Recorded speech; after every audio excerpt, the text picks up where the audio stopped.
नमस्कार, मैं हूं राधा राणा और आप देख रहे हैं आरएनएन टाइम्स। इस वक्त सबसे बड़ी और गंभीर खबर भारत और पाकिस्तान के बीच बढ़ते तनाव की है। सीमा पर हालात लगातार बिगड़ते जा रहे हैं। बीते गुरुवार को भारत और पाकिस्तान दोनों देशों ने एक दूसरे पर हमले और जवाबी कार्रवाई के दावे किए। भारत ने साफ कहा है कि ऑपरेशन सिंदूर के तहत हमने सिर्फ उन्हीं को निशाना बनाया है जिन्होंने हमारे मासूमों को मारा।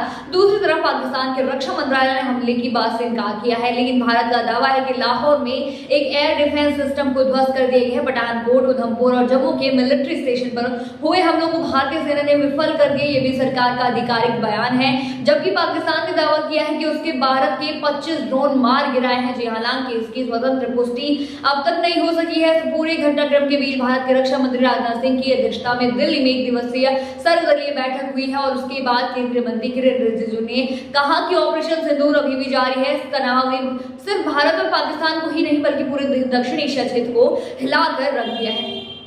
सवाल ये उठता है कि भारत और पाकिस्तान के पड़ोसी देश इस पूरे मामले को किस नजरिए से देख रहे हैं। क्या वे भारत के साथ खड़े हैं या पाकिस्तान के साथ, या फिर तटस्थ रहने की कोशिश कर रहे हैं। डॉक्टर सुधा चौधरी, जो मिडिल ईस्ट इनसाइट्स प्लेटफॉर्म के संस्थापक है, उनका कहना है कि भारत और पाकिस्तान के पड़ोसी देशों में अधिकांश आबादी सामाजिक आर्थिक रूप से निचले तबके की है। ऐसे में अगर ये तनाव लंबा चलता है तो आर्थिक असर सबसे ज्यादा इन्हीं देशों पर पड़ेगा। जी नेपाल, श्रीलंका, बांग्लादेश, भूटान, म्यांमार और अफगानिस्तान जैसे देशों की अर्थव्यवस्था पहले से ही कोरोना महामारी के बाद डगमगाई हुई है और अभी नया संकट उनके लिए किसी झटके से कम नहीं। नेपाल की बात करें तो उसका 60% व्यापार भारत के साथ होता है।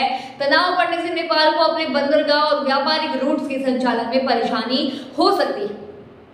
वहीं भूटान की अर्थव्यवस्था भारत के पर्यटन पर काफी हद तक निर्भर करती है। अगर भारत की अर्थव्यवस्था लड़ाई या रक्षा खर्चों के चलते प्रभावित होती है तो इसका सीधा असर भूटान जैसे देशों पर पड़ेगा। दक्षिण एशिया की राजनीति के जानकार प्रोफेसर धनंजय त्रिपाठी का मानना है कि अफगानिस्तान को छोड़कर बाकी सभी पड़ोसी देश इस मामले में चुप साध रहेंगे। वो खुलकर किसी का पक्ष नहीं लेंगे क्योंकि भारत से उनके आर्थिक और कूटनीतिक संबंध है। श्रीलंका और नेपाल जैसे देशों के लिए पर्यटन सबसे बड़ा साधन है और वे नहीं चाहेंगे कि किसी संघर्ष के कारण उनका टूरिज्म सेक्टर दबाव जाए। श्रीलंका के साथ भारत का फ्री ट्रेड एग्रीमेंट और हाल के वर्षों में भारत ने आर्थिक संकट झेल रहे श्रीलंका की कई बार पीएम मोदी की हालिया श्रीलंका यात्रा इस बात का संकेत है कि भारत अपने पड़ोसियों से संबंध मजबूत रखना चाहता है, लेकिन अगर ये संघर्ष बढ़ता है तो ये दोस्ती भी दबाव में आ सकती है। बांग्लादेश की बात करें तो वहां की मौजूदा अंतरिम सरकार के पाकिस्तान से रिश्ते गहरे होते जा रहे हैं। मोहम्मद यूनूस के नेतृत्व में बनी अंतरिम सरकार की भारत से कई मुद्दों पर मतभेद है, लेकिन भारत का बांग्लादेश में बड़ा निवेश है और अगर हालात बिगड़ते हैं तो इसका असर दोनों देशों के व्यापारिक रिश्तों पर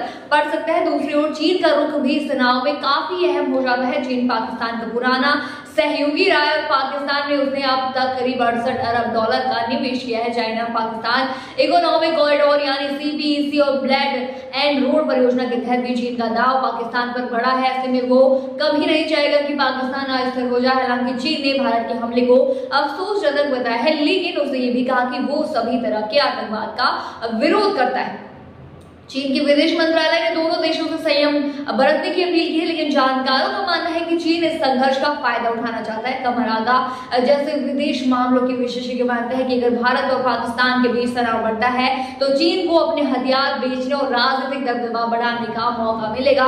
भारत इस वक्त जिस रणनीति पर काम कर रहा है उसमें सिर्फ सैन्य जवाब नहीं बल्कि कूटनीतिक और वैश्विक समर्थन भी शामिल है। आप क्या सोचते हैं इस पर हमें कमेंट सेक्शन में जरूर बताइए और बने रहिए आरएनएन टाइम्स के साथ ही चैनल को सब्सक्राइब करना न भूलें और हमारी फेसबुक और वेबसाइट के साथ भी जरूर जुड़ें।